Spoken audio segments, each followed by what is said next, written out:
بسم اللہ الرحمن الرحیم۔ السلام علیکم ناظرین، آپ کے اپنے چینل الف نیوز میں خوش آمدید۔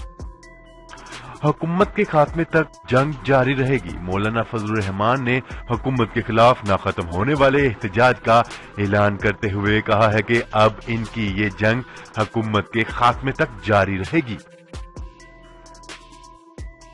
امریکہ نے فائنانس بل میں بھارت سے مقبوضہ کشمیر کا محاصرہ ختم کرنے کا بڑا مطالبہ کر دیا۔ لگتا ہے بھارت نے کارگل اور ایئر اسٹرائیک سے سبق نہیں سیکھا۔ پرویز مشرف نے بھارت کو اہم پیغام جاری کر دیا۔ وزیر اعظم عمران خان نے پاکستان سٹیل مل کی بحالی کے لیے اسے چین کے حوالے کرنے کا بڑا فیصلہ کر لیا۔ سعودی آئل ریفائنری پر حملے کے بعد حوثی باغیوں کے خلاف تابڑتوڑ کارروائیاں۔ ایف اے ٹی ایف کے حوالے سے اہم خبر۔ ایف اے ٹی ایف نے پاکستان سے متعلق اپنی اہم رپورٹ جاری کر دی۔ امریکی صدر ڈونلڈ ٹرمپ کی مشکلات میں اضافہ۔ ٹرمپ کے خلاف مواخذے کی تحقیقات میں نیا موڑ آ گیا۔ سعودی عرب میں نامحرم مرد و خواتین کو ہوٹل میں ایک ہی کمرہ لینے کی اجازت مل گئی۔ ایران اور سعودی عرب میں بڑھتی ہوئی کشیدگی کے بعد ایران اور سعودی عرب کے درمیان خاموش مذاکرات کا بڑا انکشاف سامنے آ گیا۔ امارات کا پاکستان کی آئل ریفائنری منصوبے میں $5 ارب کی سرمایہ کاری کا بڑا اعلان سامنے آ گیا۔ السلام علیکم ناظرین، آپ کے اپنے چینل الف نیوز میں خوش آمدید اور میں ہوں آپ کے ساتھ ماجد علی۔ دنیا بھر کی خبروں سے باخبر رہنے کے لیے الف نیوز کو سبسکرائب کر لیں اور بیل آئیکن کو کلک کرنا نہ بھولیے گا۔ ناظرین، ہیڈ لائنز آپ نے جانی، اب بڑھتے ہیں خبروں کی تفصیلات کی طرف۔ جمعیت علماء اسلام فے کے سربراہ مولانا فضل الرحمان حکومت کے خلاف نہ ختم ہونے والے احتجاج کا اعلان کرتے ہوئے کہا ہے کہ اب ان کی یہ جنگ حکومت کے خاتمے تک جاری رہے گی۔ پشاور میں پریس کانفرنس کرتے ہوئے مولانا فضل الرحمان نے کہا ہے کہ ان کی جماعت کشمیریوں کے ساتھ یوم سیاہ منانے کے ساتھ ہی اپنی آزادی مارچ کا آغاز کرے گی۔ مولانا فضل الرحمان کا کہنا تھا کہ انہوں نے آئندہ کے احتجاج کے لیے اپنی حکمت عملی مرتب کر لی، جبکہ ملک گیر احتجاج 27 اکتوبر کو ہی ہوگا۔ ان کا مزید کہنا تھا کہ پورے ملک سے انسانوں کا ایک سیلاب آ رہا ہے اور اس کا پہلا پڑاؤ اسلام آباد ہی ہوگا، جبکہ ہماری جنگ کا میدان پورا ملک ہوگا۔ جمعیت علماء اسلام فے کے سربراہ کا کہنا تھا کہ ان کے موقف کو پیپلز پارٹی اور آصف علی زرداری کی حمایت حاصل ہے، جبکہ دیگر سیاسی جماعتوں سے بھی رابطے میں ہیں۔ مولانا فضل الرحمان کا کہنا تھا کہ صورتحال سے نمٹنے کے لیے حکمت عملی تبدیل کرتے رہیں گے۔ خبر کے اگلے حصے میں بات کرتے ہیں۔ امریکی سینٹ کمیٹی نے فنانس بل میں کی گئی ترمیم میں بھارت سے مقبوضہ کشمیر میں کرفیو کے خاتمے اور مواصلاتی روابط کی مکمل بحالی کا بڑا مطالبہ کر دیا۔ امریکہ میں 2020 کے لیے فنانس بل سے منسلک ترمیم سینٹ اختصاص کمیٹی کے اراکین کے سامنے پیش کی گئی۔ فنانس بل میں مذکورہ ترمیم کو واشنگٹن کی جانب سے مقبوضہ کشمیر میں 5 اگست کو لیے جانے والے بھارتی اقدامات کے خلاف قانونی کارروائی کی جانب پہلے قدم کے طور پر دیکھا جا رہا ہے۔ امریکی سینٹ کمیٹی نے باہمی دلچسپی کے امور پر بھارت کے ساتھ امریکی تعلقات میں اضافے پر بات کرتے ہوئے مقبوضہ کشمیر میں موجودہ انسانی بحران پر بھی تشویش کا اظہار کیا ہے۔ سینٹ کمیٹی نے بھارتی حکومت سے مقبوضہ کشمیر میں مکمل طور پر ٹیلی کمیونیکیشن اور انٹرنیٹ سروس بحال کرنے، لاک ڈاؤن اور کرفیو کے خاتمے اور آرٹیکل 370 کے خاتمے پر گرفتار کیے گئے افراد کو رہا کرنے کا مطالبہ کیا ہے۔ خبر کے اگلے حصے میں بات کرتے ہیں۔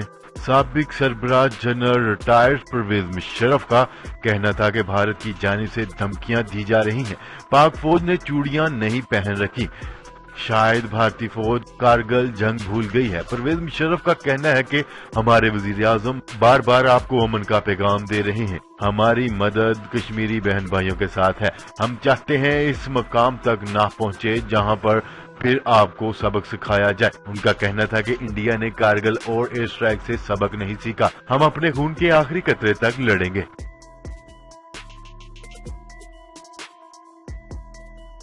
خبر کے اگلے حصے میں بات کرتے ہیں۔ وزیر اعظم عمران خان نے پاکستان سٹیل مل کی بحالی کے لیے اسے چین کے حوالے کرنے کا بڑا فیصلہ کر لیا ہے۔ نیوز رپورٹ کے مطابق وزیر اعظم عمران خان اپنے دورہ چین کے دوران پاکستان سٹیل کی حوالگی کے بارے میں بات کریں گے۔ ان کے دورے کے دوران کئی ارب ڈالر کے ریلوے کی مین لائن ML1 کے بارے میں بھی بات چیت کی جائے گی۔ وزیر اعظم عمران خان اپنے دورہ چین کے دوران 5 معاملات اٹھائیں گے۔ وزیر اعظم عمران خان کے دورہ چین کے دوران اعلی حکام یہ یقین دہانی کروائیں گے کہ سی پیک پر کام کی رفتار آہستہ نہیں ہونے دیں گے۔ چین کو یقین دہانی بھی کروائی جائے گی کہ ML1 کی سخت شرائط کے باوجود سی پیک کے اگلے مرحلے پر انتہائی تیزی کے ساتھ کام کیا جائے گا۔ خیال رہے کہ وزیر اعظم عمران خان آج چین کے 3 روزہ دورے پر جائیں گے۔ امکان ظاہر کیا جا رہا ہے کہ وہ اپنے دورے کے دوران کشمیر کا مسئلہ بھی اٹھائیں گے۔ خبر کی اگلے حصے میں بات کرتے ہیں۔ سعودی آئل فیکٹری پر حملے کے بعد حوثی باغیوں کے خلاف تابڑ توڑ زمینی اور فضائی کارروائیاں جاری ہیں، جس کے نتیجے میں 16 شدت پسند ہلاک ہو گئے۔ تفصیلات کے مطابق یمن کی سرکاری فوج نے الزلا گورنری میں ایک کارروائی کے دوران ایرانی حمایت یافتہ حوثی ملیشیا کے 2 کمانڈرز میں کئی جنگجو ہلاک اور زخمی ہو گئے۔ غیر ملکی خبرساں ادارے کے مطابق یمنی فوج کی سرکاری ویب سائٹ پر جاری ایک بیان میں بتایا گیا ہے کہ کارروائی میں سعودی اتحادی فوج کے فضائیہ نے بھی حصہ لیا ہے۔ خبر کے اگلے سے میں بات کرتے ہیں۔ FATF کی سفارشات سے متعلق پاکستان کے حوالے سے ایک رپورٹ جاری کر دی گئی ہے۔ رپورٹ کے مطابق پاکستان نے دہشت گردی کی مالی معاونت اور منی لانڈرنگ کی روک تھام کے لیے FATF کی 40 میں سے 36 تجاویز پر پیش رفت کی ہے۔ رپورٹ میں بتایا گیا ہے کہ پاکستان نے اہم نکات پر مکمل جزوی اور بڑے پیمانے پر پیش رفت دکھائی ہے۔ FATF اجلاس 13 سے 18 اکتوبر تک پیرس میں ہوگا، جس میں پاکستان کی درجہ بندی کا تعین کیا جائے گا۔ یاد رہے کہ FATF کی جانب سے پاکستان کو اکتوبر 2019 تک ایکشن پلان پر عمل کرنے کا وقت دیا گیا تھا۔ اس سے قبل گزشتہ جون میں FATF پاکستان کی جانب سے ایکشن پلان پر اٹھائے گئے اقدامات پر تحفظات کا اظہار کیا گیا تھا۔ FATF کی جانب سے پاکستان کو دہشت گردوں کی مالی معاونت کو روکنا، حساس نوعیت کے کیسز کی نگرانی بڑھانے اور غیر قانونی سرمایہ اور جائیدادوں کی منتقلی کی نگرانی سخت کرنے جیسے اقدامات کا مطالبہ کیا تھا۔ خبر کے اگلے سے میں بات کرتے ہیں۔ امریکی صدر ڈونلڈ ٹرمپ کے خلاف مواخذے کی تحقیقات میں نیا موڑ سامنے آ گیا۔ غیر ملکی خبرساں ادارے کے مطابق اٹارنی مارک زڈ نے دعویٰ کیا ہے کہ امریکی صدر کے خلاف ایک اور مخبر سامنے آیا ہے، جس کے پاس یوکرینی صدر سے ٹرمپ کی بات چیت سے متعلق اہم نوعیت کی معلومات موجود ہیں۔ ان کا کہنا تھا کہ دوسرا گواہ خفیہ ادارے کا افسر ہے اور اس کی انسپیکٹر جنرل سے بات ہوئی ہے۔ دوسری جانب اس پیش رفت پر وائٹ ہاؤس کی جانب سے کوئی رد عمل ظاہر نہیں کیا گیا۔ کیا رہے کہ امریکہ کے صدر ڈونلڈ ٹرمپ کی مشکلات میں ہر گزرتے دن کے ساتھ ساتھ اضافہ ہوتا چلا جا رہا ہے۔